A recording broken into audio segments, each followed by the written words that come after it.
On February 18, 2014, Sandra Korn, a writer for the Harvard Crimson, wrote in her article, "If our university community truly opposes racism, sexism, and heterosexism, then why do we continue to put up with research that counters our goals simply in the name of academic freedom?" Now, she raises a very important question, that of political correctness on college campuses, wherein many college campuses have begun to institute restrictions on what students can and cannot say in order that they don't offend other students. Now, this has obviously been the subject of much debate and controversy in recent years. However, as I will show you, the single most important issue in said debate is whether or not it's a violation of our free speech rights, which is why it's so crucial that Korn uses the phrase our university community. Because, as I will show you, although arguments against political correctness can be made, such as that it restricts academic freedom or it doesn't prepare students for the real world, the right to speak belongs not to the government, but to the universities and to the students. Now my first point, the universities. While we may think that prohibiting colleges from establishing speech codes or free speech zones is protecting the First Amendment, in actuality it's undermining it. Now, to fully understand the First Amendment, we have to understand the Constitution. And to do that, we must understand the political philosophies of its time that inspired it. The main one being that of John Locke. Now, John Locke, in his book, The Second Treatise of Government, most famously puts forth the social contract. However, he also discusses rights that each human has which cannot be taken away under any circumstances whatsoever, which is why they're called inalienable rights, which, as you know, are the right to life, liberty, and property.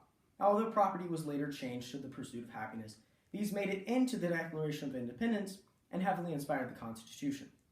Now, the First Amendment, what it does is it protects the right to self-expression in individuals, as shown with Texas versus Johnson, where Johnson was burning an American flag in his front yard to protest Reagan administration policies. He was detained for it, but brought it to the Supreme Court, who sided with him, saying that the First Amendment protected his right to symbolic free speech, because it didn't infringe upon anyone else's life, liberty, or property. Now, the First Amendment also protects the rights of organizations in self-expression, as shown with the more recent, but also more controversial, Burwell versus Hobby Lobby, where the Supreme Court sided with Hobby Lobby, saying that it was unconstitutional for the government to force them to provide contraceptives to their employees that were against their religious beliefs, simply because they didn't infringe, they could do what they wished, liberty, with their own property. Now, all of this is important because colleges as private institutions reserve those same rights. So when they put restrictions on speech that they deem offensive, it's a reflection of their values. And like Hobby Lobby, they reserve the right to impose those restrictions. Now, you may ask why the rights of universities trumps the rights of students as the individuals, which brings me to my second point. Because in reality, it doesn't.